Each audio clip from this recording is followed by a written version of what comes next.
Es momento de escuchar nuestro mensaje de vida. Somos Vida Abundante Chile.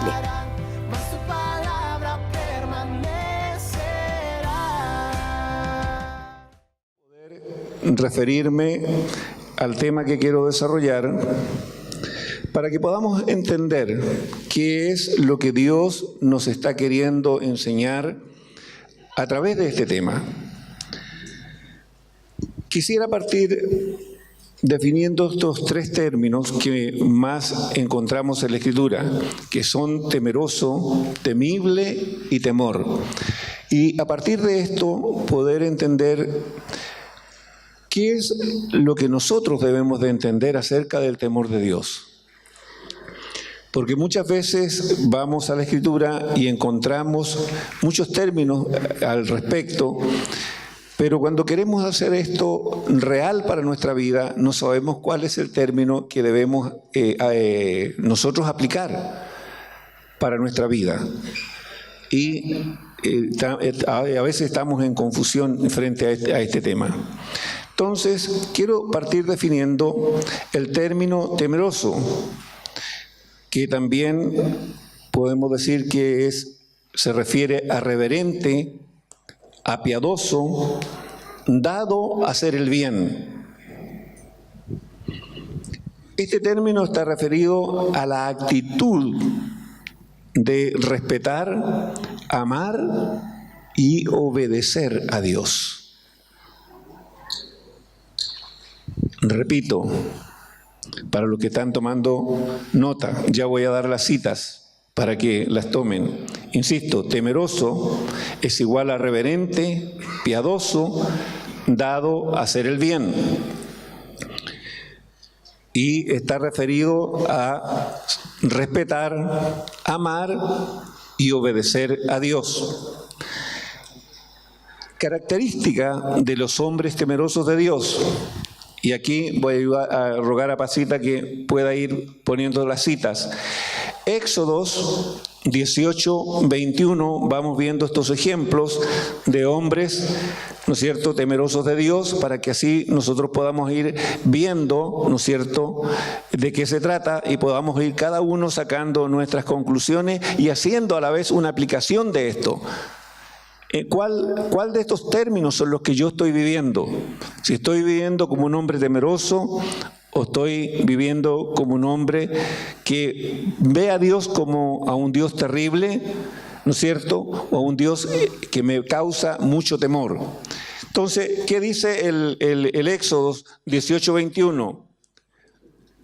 Perdón, Éxodos, dije 18, 21, ¿verdad? ¿Qué dice? Además escoge tú entre todo el pueblo varones de virtud, temerosos de Dios, varones de verdad, que aborrezcan la avaricia y ponlos sobre el pueblo por jefes de millares, de centenas, de 100, de 50 y de 10. Este es el consejo que Jetro le da a Moisés, perdón, gracias. Cuando ellos están recién organizando a la nación una vez que salieron de Egipto y cruzaron el Mar Rojo. Entonces, Moisés en ese momento era el que se sentaba frente al pueblo y juzgaba al pueblo en toda cosa que ellos le consultaban desde la mañana hasta la noche, hasta que vino Jetro, su suegro, y vio que hacía esto Moisés y dijo, si tú sigues así te vas a reventar. Por lo tanto, mi consejo es, busca este tipo de hombres que tengan esta característica. Y fíjense que dentro de esa característica están los hombres temerosos de Dios. Y hombres temerosos de Dios siempre van a ser hombres aptos para gobernar, para guiar, para ministrar delante de Dios. Amén. Fíjense, segundo texto, Job 1 y 8.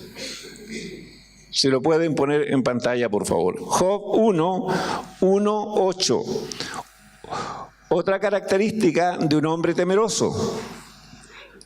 Hubo en la tierra de Uz un varón llamado Job, y era este hombre perfecto. Nótense los términos que usan aquí. Perfecto, recto, temeroso de Dios y apartado del mal. Fíjense la terminología que va definiendo a un hombre temeroso. Varón era perfecto, no quiere decir que no tenía fallas.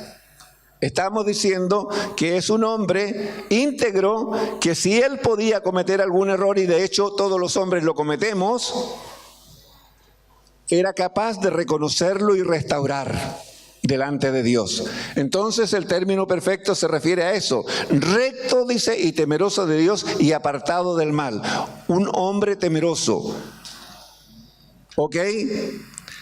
Tercera cita. Hechos 10:22.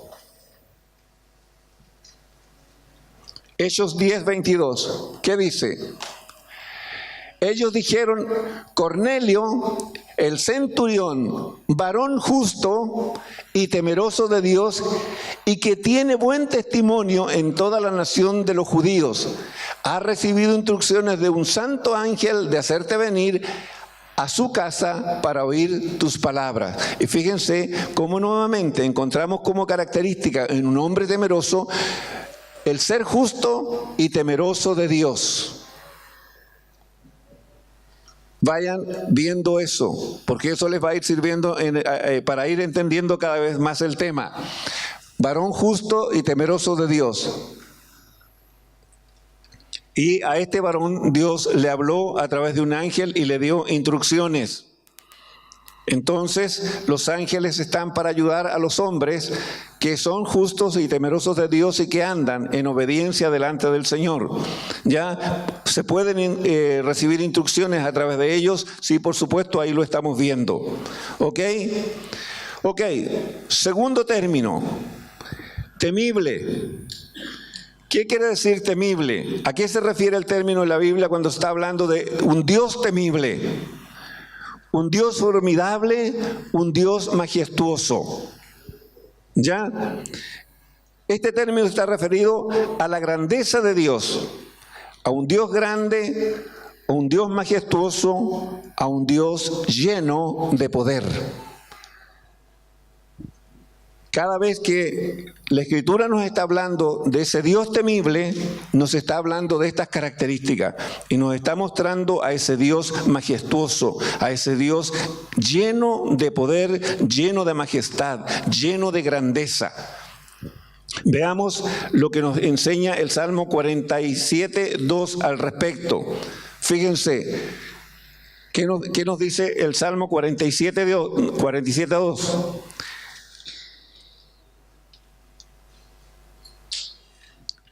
Porque Jehová el Altísimo es temible, Rey grande sobre toda la tierra. Rey grande, Dios temible, Jehová, Dios temible, Rey grande sobre toda la tierra, el Dios soberano. ¿Ya?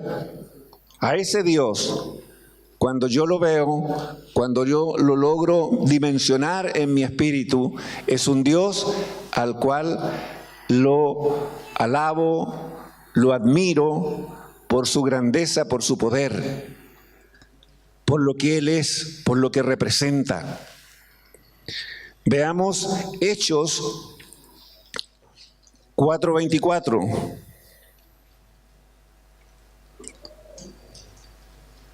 Hechos 4:24, ¿qué me dice?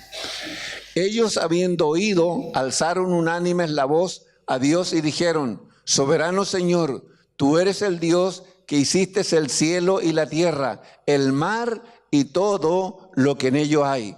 El Dios soberano, el Dios creador de todas las cosas, el Dios grande, el Dios temible, el Dios que está por sobre todo lo que ha sido creado, el Dios temible.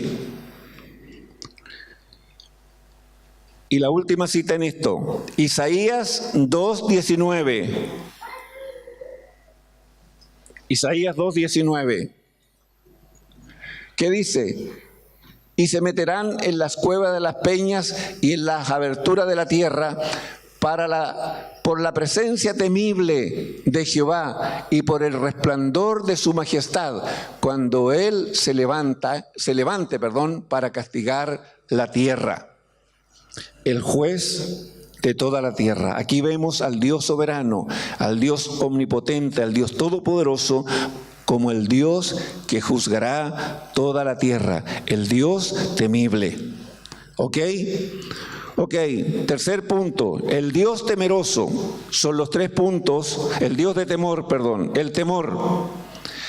¿Temor qué significa? ¿A qué está referido el temor? A espanto, a miedo, a temblor, a terror o a angustia. Cuando nosotros estamos hablando de temor, y la Escritura normalmente nos habla de temor en este sentido, nos está hablando de esto, de espanto, de miedo, de temblor, terror y angustia. He tomado los textos y aquí quiero hacer una aclaración. Yo solo he tomado los textos que se refieren a Dios, porque también hay pasajes en la Escritura donde hay hombres que sufren de espanto y de terror cuando se han enfrentado a situaciones o a otros hombres y donde sus vidas han estado en peligro o han creído que han estado en peligro. Solamente estoy tomando estos textos que están referidos a la persona de Dios, no a otras situaciones en que también la Escritura habla de temor. Y normalmente se está hablando de temor cuando las personas sienten que sus vidas están en peligro. Estos términos están referidos a hechos asombrosos o a la presencia inimaginable de Dios. Fíjense en esto. Vamos a ir al Éxodos 20, 18 al 20. Alguna vez toqué este texto, usé este texto acá, y algunos lo van a recordar. Éxodos 20, 18 al 20. Y es el momento cuando el pueblo de Israel está allí al lado del monte y Dios por primera vez se hace presente en medio de Israel. Israel sabía de Dios solamente a través de lo que Moisés les comunicaba, pero ellos nunca habían tenido un encuentro, nunca habían sentido la presencia de Dios como nación, como pueblo, como individuos. Entonces ellos se encuentran con esta realidad, ahora ven la presencia de Dios y dicen esto: todo el pueblo observaba el estruendo y los relámpagos y el sonido de la bocina y el monte que humeaba, y viéndolo el pueblo temblaron y se pusieron de lejos. Fíjense, este hecho, cuando Dios se les presenta de esta manera, para ellos eso fue un tema de gran temor. Si ustedes siguen leyendo, se van a dar cuenta que ellos ruegan luego, hablan con Moisés y le piden a Moisés: Moisés, ¿sabes qué? Anda y habla tú con Dios. Porque si Dios nos sigue hablando a nosotros podemos morir. Y para que no muramos, anda tú y habla con Él, y todo lo que Él te diga, nosotros lo haremos, obedeceremos. Pero ¿por qué ellos reaccionan así? Porque jamás antes habían visto la presencia de Dios de esa manera, y ellos se llenaron de espanto, de terror, de miedo, les entró temblor. ¿Ya?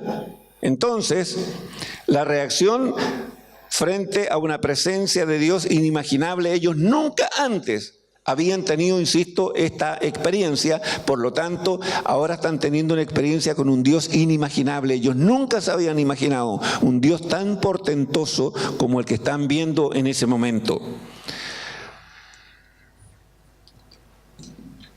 Lucas 5, 8 al 9. Aquí otra reacción de temor de hombres de Dios, de hombres que estaban empezando a tener una relación con Dios. Lucas 5, 8 y 9. ¿Qué dice? Viendo esto, Simón Pedro cayó de rodillas ante Jesús, diciendo: apártate de mí, Señor, porque soy hombre pecador. Porque por la pesca que había hecho, el temor se había apoderado de él y de todos los que estaban con él. Nótense, un hecho que ellos nunca antes habían visto, y es el hecho de la pesca milagrosa, cuando el Señor le dice, ok, hemos tratado de pescar toda la noche, pero no hemos logrado nada. Y el Señor le dice ahora, ok, le dice, pero echen ahora su red sobre la derecha, y cuando lo hicieron, sacaron, ¿no es cierto?, sus redes llenas al punto de que aún todo lo que tomaron, a causa de ello, sus barcas se hundían. Ese hecho nunca antes visto provoca en ellos una reacción de tremendo temor y temblor, ¿ya? Y por eso llega Pedro a decirle, Señor, apártate de mí porque soy hombre pecador. ¿Qué es lo que causa esto? Un hecho. No es la presencia, sino es un hecho. Lo que ellos estaban viendo que nunca antes lo habían visto, pero que se dan cuenta que es un hecho sobrenatural que viene de parte de Dios. Y la última cita respecto a temor. Lucas 21, 26.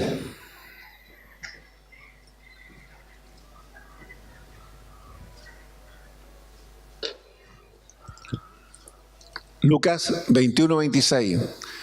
Desfalleciendo los hombres por el temor y la expectación de las cosas que sobrevendrán en la tierra, porque las potencias de los cielos serán conmovidas. Fíjense que Jesús aquí está diciendo lo que pasará con la futura generación, la postrera generación, cuando se aproxime la venida del Señor. Dice que los hombres desfallecerán por la expectación de las cosas que habrán de sobrevenir, ¿no es cierto? Y allí habrá gran temor, y otra vez el temor aquí está relacionado a hechos que ocurren. Y esto hoy día nosotros lo podemos ver aquí en Chile, porque nosotros tenemos el hecho de que somos un país muy sísmico, ¿no es cierto? Y hay gente que es muy soberbia, muy altiva, y cuando se empieza a mover el piso, a medida que esto aumenta, ¿no es cierto?, el espanto se apodera de mucha gente. Y aún hay cristianos que les sucede lo mismo. Yo digo, aquí hay un tema que tenemos que entender como cristianos. Porque si el hombre natural, el que no conoce al Señor, reacciona con espanto, le entra temblor y hasta pierde, ¿no es cierto?, el control de sí mismo. En un lugar donde yo trabajé, en el terremoto del 85 creo que fue, 85, sí, tuvimos un terremoto más o menos fuerte acá en Santiago. Ese colega se estaba bañando y venía saliendo de la ducha. Pero este tipo, si tú te parabas al lado de él y podías hacer mover el piso de esta manera, donde él estaba, ese tipo salía, pero no pensaba, simplemente salía. Y se produce el temblor y este tipo sale disparado de un segundo piso donde vivía por escala guarda abajo. Y afuera del edificio hay un arbolito que estaba recién plantado que no tenía más del grosor de 2 dedos quizás. Y este tipo sale sin pensar en nada y llega abajo y se agarra a 2 manos del arbolito. Y ahí está, a 2 manos. Un arbolito, imagínense, 2 dedos. El gran problema no era el arbolito. El problema es que él estaba completamente desnudo. Entonces, piensen ustedes lo que es perder la razón, perder el dominio propio frente a un hecho que te causa terror. Entonces, mi pregunta es, nosotros como creyentes hemos visto temeroso, temible y temor. ¿Cuál de estos 3 términos usted cree que es el término más apropiado que nosotros debiéramos de desarrollar en nuestra relación con nuestro Dios y Padre todos los días? ¿Ver a un Dios terrible? ¿Ver a un Dios que me causa temor, pavor, espanto?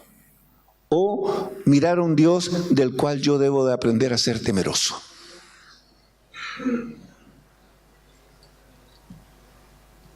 ¿Cuál piensa usted que es el término más correcto? Porque estos tres términos son los que encontramos que son los más comunes en la Escritura.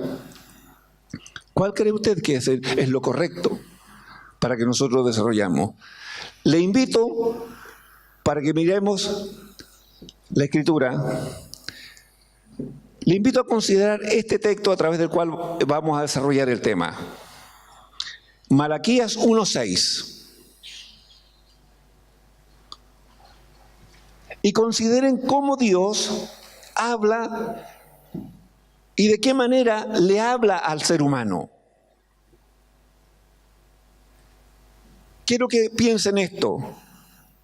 ¿Quién es Dios para usted? Y les hago pensar en esto. Todos los que estamos en esta sala, estoy seguro que del 100%, por lo menos el 90% de los que estamos en esta sala, tenemos una raíz religiosa en la cual nacimos. Y siempre nos hablaron de Dios. Esa religión siempre nos habló de Dios. Pero cada vez que esa religión nos habló de Dios, nos hizo ver a un Dios alto, lejano e impersonal.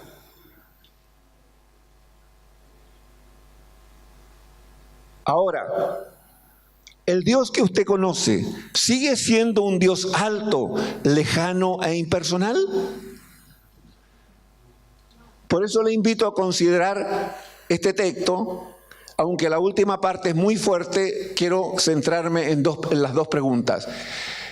El Hijo dice, honra al Padre. Ojo, aquí es Dios el que está hablando. Si usted quiere, lea todo el libro de Malaquías, ¿no es cierto? Es el último libro que está del Antiguo Testamento que está antes de Mateo, para que nadie se maree, ya buscándolo. Es el último libro. Usted echa atrás el libro de Mateo e inmediatamente se va a encontrar con Malaquías. Y en Malaquías, en el capítulo 1, verso 6, se encuentra usted con esta expresión y es Dios. Y esto es lo que tenemos que considerar. Es Dios quien está hablando. Y dice, el Hijo honra al Padre y el siervo a su Señor. Si pues, dice, soy yo Padre, ¿dónde está mi honra? Y si, Señor, ¿dónde está mi temor? Dice Jehová de los ejércitos a vosotros, oh sacerdotes, que menospreciáis mi nombre y decís, ¿en qué hemos menospreciado tu nombre? Insisto, me quiero centrar en las dos preguntas. Porque, vuelvo a repetir, es Dios el que habla. Y dice, si tú me dices que yo soy tu Padre, ¿dónde está mi honra?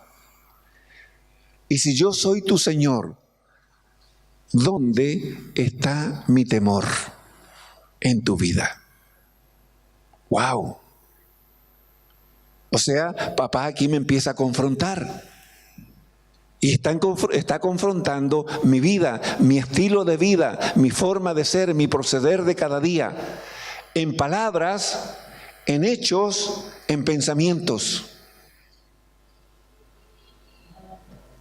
¿Ok? Nótense, la figura del Padre, porque es la primera figura que el Señor me muestra aquí. Y es a través de esta figura que quiero hablar, ¿no es cierto?, del temor de Dios, desde la figura del Padre. Porque para nosotros, Dios no es simplemente Dios. Es mucho más que Dios. Él es mi Padre.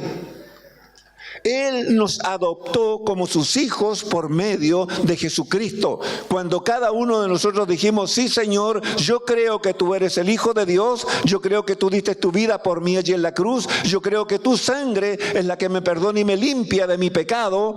Allí Dios, cuando hice esa confesión, el Señor me adoptó como un hijo suyo. ¿Ok? Entonces, nuestra mirada hoy, para entender el temor de Dios, no es como un simple hombre, sino desde el punto de vista de un hijo a un padre. Entonces quiero ver la figura del Padre. La figura del Padre es una imagen cercana, íntima, confiable, amorosa, protectora fuerte, representa autoridad, impone respeto, demanda sujeción y obediencia. Y quizás aquí está nuestro problema.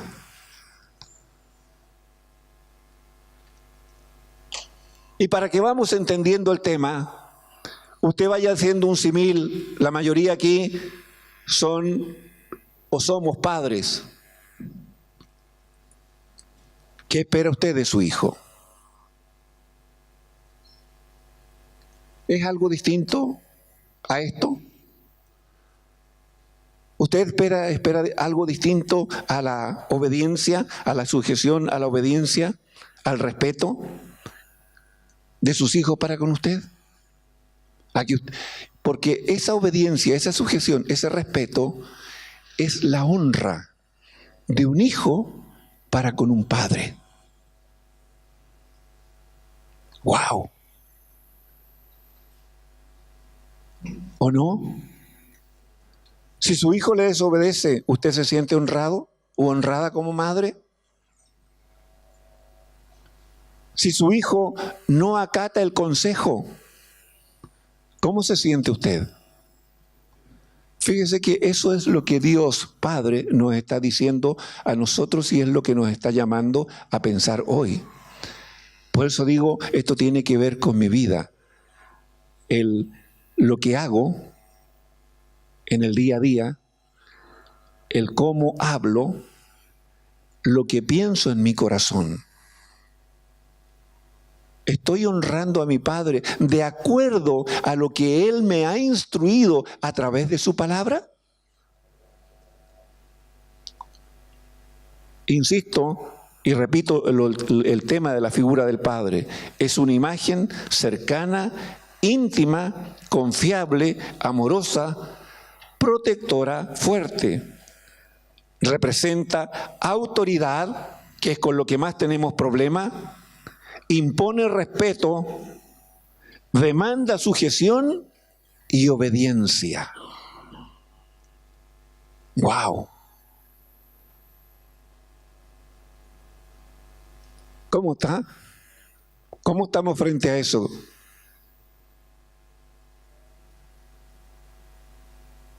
¿Cómo está su relación con papá? ¿Qué es lo que papá le ha estado hablando en estos días? ¿Qué es lo que le habló papá durante toda la semana que pasó? ¿Qué fue lo que dijo? ¿Cuál fue el consejo que usted recibió? ¿Cómo lo tomó? ¿Lo aplicó o simplemente lo tiró y lo dejó en olvido? Medítelo. Medítelo. Cuando el Señor Jesús nos enseña a orar a sus discípulos, les cambia la figura que tenían a los judíos de un Dios alto, lejano, impersonal y temible por la de un Padre. Fíjense, si ustedes siempre se ponen a pensar, a mí me empezó a llamar hace muchos años atrás la atención cómo es que los discípulos de Jesús, los primeros discípulos de Jesús, cómo es que siendo judíos, habiendo nacido en un hogar judío donde por principio les enseñaban a orar desde pequeño, un niño judío no aprendía a hablar, pero ya él había oído muchas veces orar a sus padres. Y cuando ya eran grandes, muchas veces seguramente fueron a un templo y ellos mismos oraron. Entonces no entiendo por qué en un minuto ellos le dicen, Señor, enséñanos a orar. Me parece absolutamente contradictorio. ¿Cómo es que estos hombres que habían vivido siempre en un medio donde ellos veían orar, escuchaban orar, hoy están frente a Jesús y le están diciendo, Señor, enséñanos a orar? Y además le agregan, como también Juan, ¿no es cierto? Y se refieren a Juan el Bautista, enseñó a sus discípulos. Entonces digo, Señor, no entiendo esto. Entonces, uno se va dando cuenta al escudriñar cuál es la visión que tienen los judíos de Dios. Y la visión que ellos tienen de Dios es justamente un Dios alto, un Dios lejano, impersonal y temible. No es ese Dios íntimo. Y fíjense, la primera palabra que Jesús pone en la oración cuando lo dice, les enseña el Padre Nuestro, lo primero que le dice, vosotros pues oraréis así, y fíjense el quiebre. Doy un dato más, me imagino la mayoría lo sabe. Para los judíos, el nombre de Dios era impronunciable porque tenían un concepto de santidad al respecto errados. Solamente el sumo sacerdote, una vez al año, cuando entraba para ofrecer por todo Israel en el lugar santísimo, él era el único que usaba el verdadero nombre de Dios.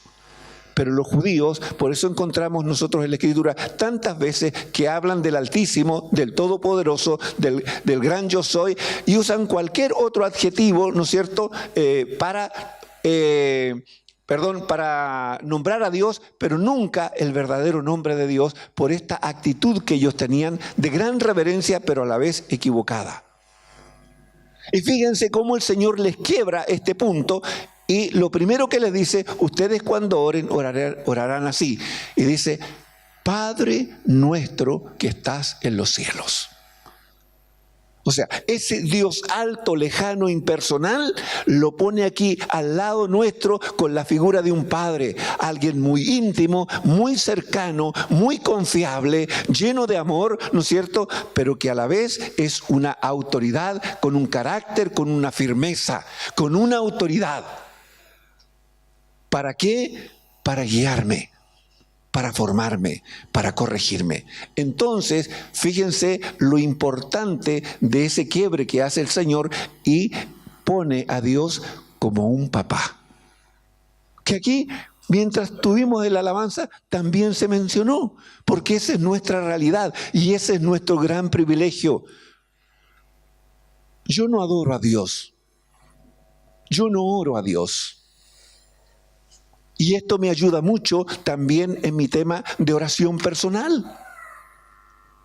¿Por qué? Porque si entiendo que mi oración es un diálogo, es una conversación, entonces yo no me pongo aquí a hablar a solas como loco, sino que ahora tengo un diálogo. Y le digo, ¿sabes, papá?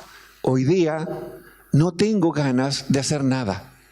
No sé lo que me pasa, pero debo de alabarte, debo darte gracias, Señor. Y sin embargo, hoy día no siento hacer nada y no entiendo por qué. Y reconozco que como hijo yo debiera de ser agradecido contigo. Nuevamente desperté, tengo salud, estoy vivo. Pero no sé por qué, no tengo ganas de tener una relación contigo, de conversar contigo y no sé lo que me pasa. Fíjense que eso cambia a esa oración, oh Señor, Dios, que es una letanía que normalmente la oración que hacemos es simplemente, ¿no es cierto?, una oración de mucha queja, de decir muchas cosas, pero no decir nada concreto. Porque estoy orando a Dios, al Dios que está arriba en los cielos. Pero no estoy conversando con mi padre, no le estoy contando a mi papá lo que me pasa. Y eso cambia mi relación y cambia mi perspectiva. Papá, quiero conversar contigo, quiero contarte lo que me pasa, quiero contarte los deseos que tengo. Pueden ser correctos o incorrectos mis deseos, mis anhelos. Pero papá, ¿sabes qué? Te los quiero contar. ¿Sabes qué me está pasando esto? Y no sé por qué me está pasando esto. ¿Por qué estoy sintiendo esto? ¿Sabes qué? Mira, he procurado hacer esto y no me resulta y tampoco entiendo por qué. Tú me puedes enseñar, me puedes instruir, me puedes decir por qué. ¿Hay algo que estoy haciendo mal? ¿O simplemente tú tienes algo que antes de eso que yo debo aprender otra cosa antes que tú me des lo que yo te estoy pidiendo? ¿Cuántas veces escucho a cristianos, no que llevan un mes o 6 meses, sino cristianos de años, que me dicen, usted puede orar por mí porque a usted Dios sí lo escucha, a mí parece que no me escucha. Fíjense, le está orando a Dios, al Dios alto y lejano, al Dios impersonal, pero no está conversando con su Padre, no le está contando su vida, no le está diciendo lo que le pasa, no le está mostrando sus emociones, sus sentimientos. Está mirando al Dios alto y temible, está hablando y está teniendo una relación con ese Dios al cual le tengo que tener temor, pero no está buscando el tener esa relación con ese Dios que me enseña a ser temeroso, que me enseña a tener una relación de hijo a padre. ¿Ok? ¿Qué es lo que el Señor quebró a través de la oración del Padre Nuestro?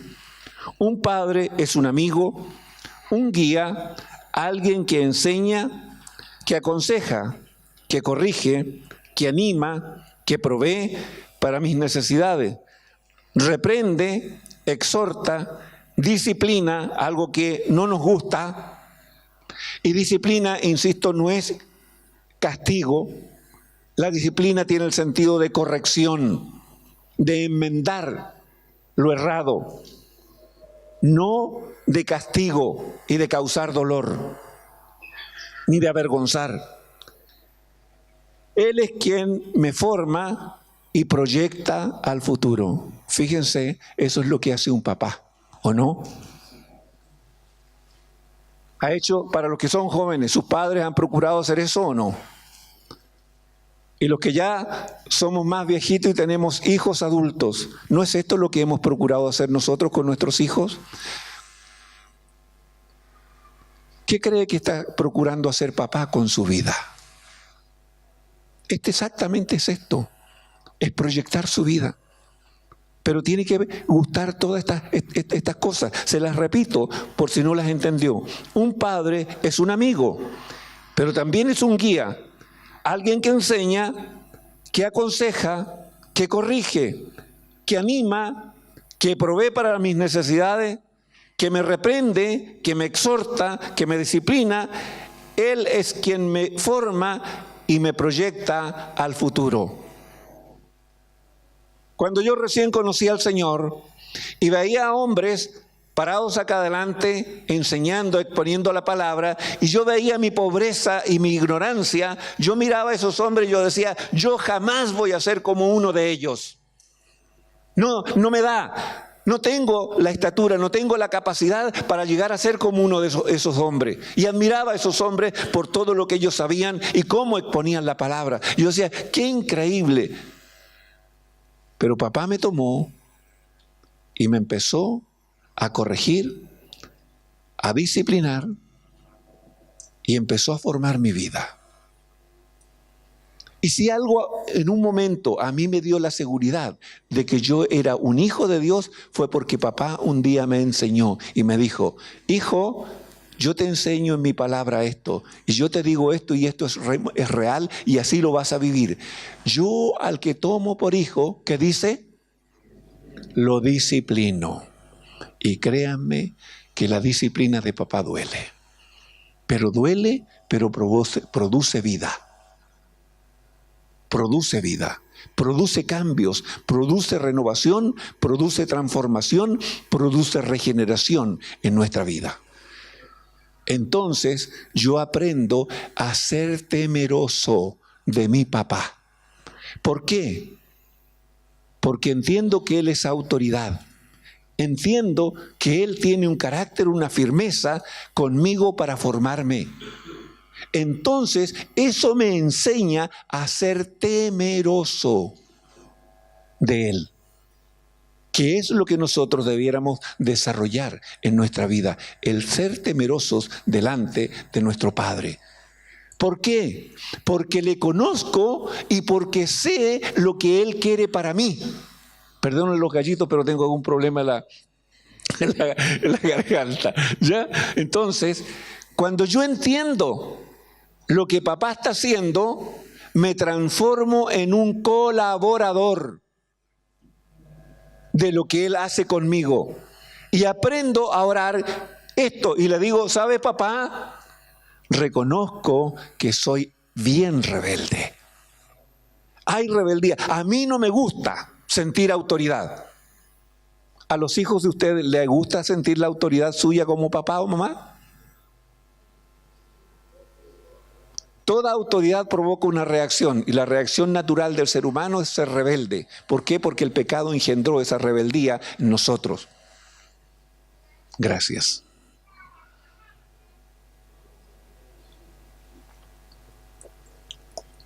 Entonces, todo esto, fíjense, el aprender el temor de Dios desde el punto de vista de mirar a Dios como mi papá, tiene una tremenda importancia. La figura del Padre está llena de autoridad y de poder. Su palabra es ley, es mandamiento, y por medio de ella demanda obediencia a todos sus hijos. ¿Nos gusta esto o no? ¿Le gusta esto o no? ¿Le gusta sentir la autoridad de Dios, de su papá? ¿Le gusta saber que papá le demanda obediencia? No es que le ruega, no es que le suplica, le demanda. Y la figura del papá en sí es autoridad. Por eso tenemos los problemas de rebelión de los padres frente a los hijos. Simplemente porque la figura del padre es autoridad en sí misma. ¡Wow! Entonces empieza a entender a usted que tiene hijos chicos y pídale gracia y sabiduría a papá. Papá, ¿y cómo le enseño a él esto? Y cuando ya sus hijos son adolescentes y creen que ya crecieron y saben todo de la vida y quieren mandarse por sí solos, también dígale, Señor, ¿cómo le hablo a este? ¿Cómo lo aconsejo? ¿O cómo debo de orar por él para que él entienda? Porque ese es el otro problema que tenemos. A veces creemos que somos capaces de transmitirlo todo y hacer entender a todo el mundo todo, cuando en realidad nosotros no tenemos esa capacidad. El único que abre los ojos del entendimiento en un ser humano es el Señor a través de su Espíritu. ¿Sí o no? ¿Estamos de acuerdo en eso? Entonces, esto nos enseña a ser más dependientes y nos enseña a ser más humildes en nuestra actuación. Yo no cambio a nadie, yo no soy capaz de abrirle el entendimiento a nadie. Pero si le digo, papá, ¿sabes que este tiene problemas? Por favor, ten misericordia y ábrele tú el entendimiento. Y pon en mí, Señor, si es que soy yo el que tiene que hablar, Señor, pon la palabra de gracia, la palabra con sabiduría, para que Él la entienda. Fíjense nuestras oraciones cómo cambian y cómo esas oraciones después tienen fruto. Yo a la gente que está relacionada conmigo en las iglesias, en casa y en el oír, les he enseñado más de una vez, les he contado este testimonio. Hace muchos años atrás, cuando estaba comenzando, papá me estaba enseñando, me enseñó a orar en forma específica, a pedir cosas específicas. Porque todo papá quiere que su hijo sea específico. Si su hijo, que es pequeño, llega llorando al lado suyo, le dice, mamá o papá, dame, y hace la pataleta y grita, y lo único que le dice, dame, ¿qué le da a usted? ¿Qué le da a usted?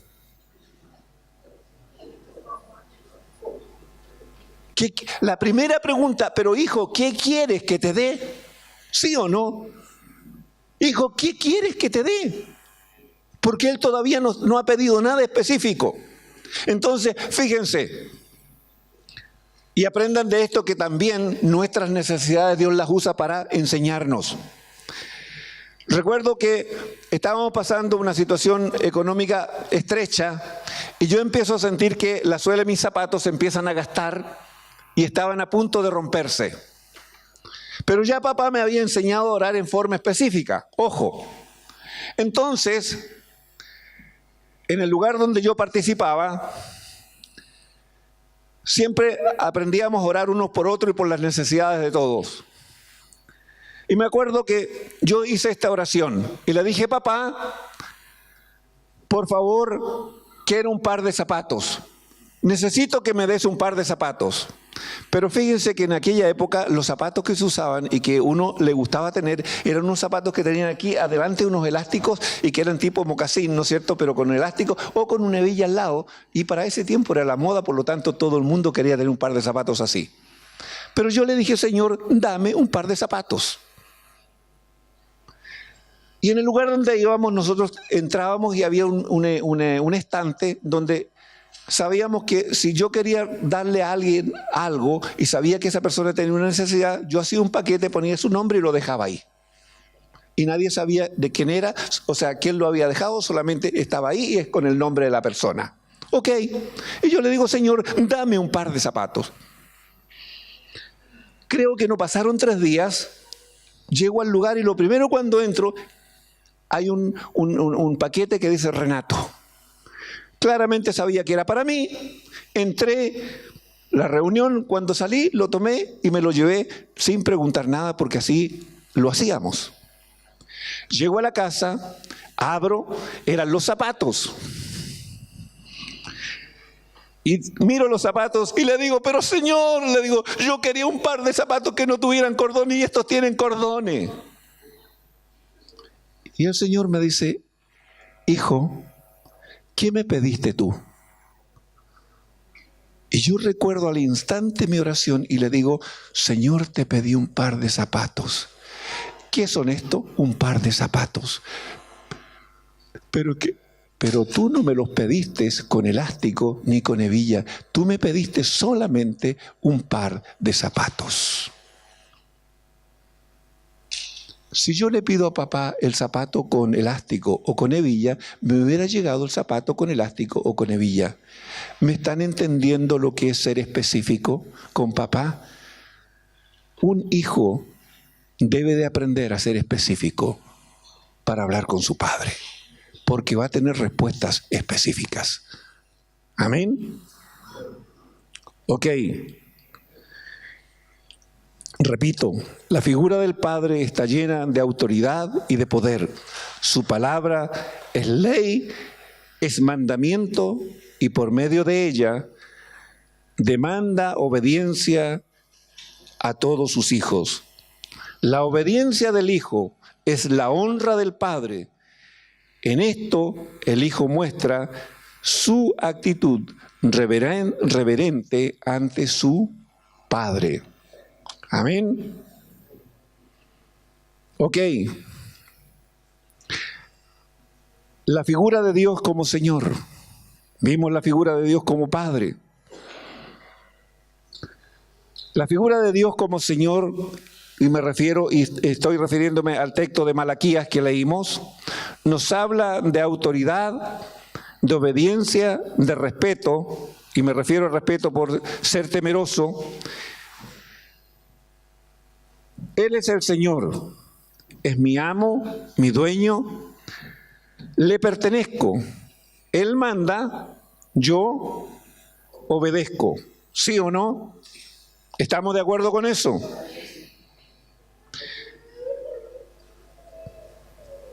Entonces, tengo respeto o temor reverente por lo que Él es. Para mí es mi Dios, es mi Padre, es mi Salvador y es mi Redentor. Por eso le amo, porque estoy consciente de eso, porque sé quién es Él. Fíjense, y aquí entramos en otro tema. ¿Cuánto conoces tú a tu papá? ¿Conoces a tu Padre terrenal? Si alguien te preguntara y te dijera, ¿me puedes describir cómo es tu papá? ¿Qué dirías tú? ¿Qué podrías decir de él? Ahora, si alguien te escucha y te escucha decir que tú eres un hijo de Dios, y esa persona que no conoce a Dios, él te dijera, bueno, si tú eres un hijo de Dios, entonces dime cómo es Dios, quién es Dios y cómo es Dios. ¿Qué podrías decir tú? De acuerdo a lo que yo acabo de leer. ¿En verdad le conocemos? ¿En verdad sabemos cómo es Él? Porque si le conocemos y sabemos cómo es Él, entonces le amamos, le respetamos, le obedecemos. ¿Sí o no? Y ese respeto, cuando me refiero a respeto, es temor reverente. Léase igual temor reverente, no miedo. No estoy temblando frente a un Dios grande y temible y terrible. No, es mi Padre y le respeto, porque Él es mi autoridad, Él es mi dueño. Él es el que me forma, Él es el que me guía, Él es el que me corrige, Él es el que me disciplina. Él es el que cuida de mí, Él es el que proyecta mi vida. Por eso le amo, por eso le respeto, por eso le obedezco. Amén. ¿Cómo vamos en la hora? Estoy perdido en la hora. ¿Estamos bien? Gracias. Entonces, lo que nosotros debemos sentir delante de nuestro Dios no es temor relacionado con miedo, pavor o espanto, sino aprender a ser temeroso, reverente delante de nuestro Dios Padre y Señor.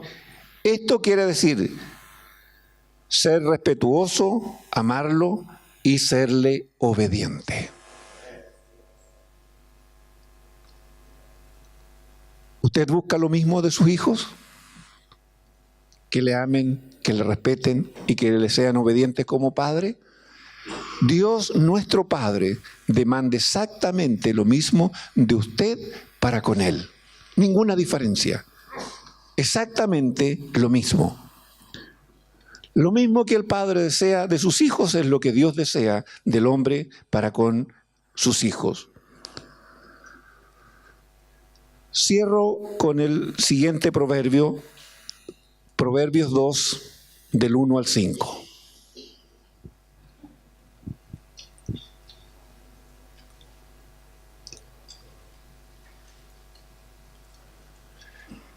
Proverbios 2 dice: Hijo mío, si recibieres mi palabra. Fíjense cómo Dios está hablando. No le está hablando a una criatura. No le está hablando a un simple ser humano. Le está hablando a su hijo. Y este es el consejo de un padre hacia sus hijos. Por eso dice: Hijo mío, si recibieres mi palabra y mis mandamientos guardares dentro de ti, haciendo estar atento tu oído a la sabiduría. ¿De dónde saco la sabiduría? ¿De dónde proviene la sabiduría? De Dios. Y el consejo de Dios es sabiduría. Su palabra contiene la sabiduría. Si inclinares tu corazón a la prudencia. Fíjense cómo el padre está hablando a su hijo. Si clamares a la inteligencia y a la prudencia dieres tu voz. ¿Qué dice? Si como a la plata la buscares y la escudriñares como a tesoro, entonces entenderás, nótese, el temor de Jehová y hallarás el conocimiento de Dios. ¡Wow! Fíjense el consejo maravilloso de Dios para nosotros. Papá aconsejándome cómo yo puedo aprender a ser un hombre temeroso y conocer a mi papá, saber quién es y cómo es Él. ¿Para qué? ¿Para que Dios sea más grande? ¿O para que yo sea más sabio? ¿Para qué es esto? ¿Para que Dios sea más grande? ¿O para que yo sea más sabio? Para que nosotros seamos más sabios. El consejo no está dado para que Dios sea engrandecido. Es papá Dios que me está dando el consejo para que yo crezca, para que yo me transforme en un hombre sabio. Acuérdense que todos venimos de una condición de pecado y el hombre en la condición de pecado es un hombre necio. Necio quiere decir sin entendimiento, sin sabiduría. Y Dios a ese hombre necio que lo sacó del mundo, ahora empieza a trabajar en él para transformarlo en un hombre sabio. en un hombre que aprende a ser temeroso delante de Dios y que conoce a su Dios, sabe quién es y cómo es. Por lo tanto, si alguien le pregunta, bueno, ¿y cómo es tu Dios? Él puede responder con absoluta seguridad. ¿Qué le diría usted a aquel que le pregunta a usted, ¿quién es tu Dios? ¿Cómo responderías a esa pregunta?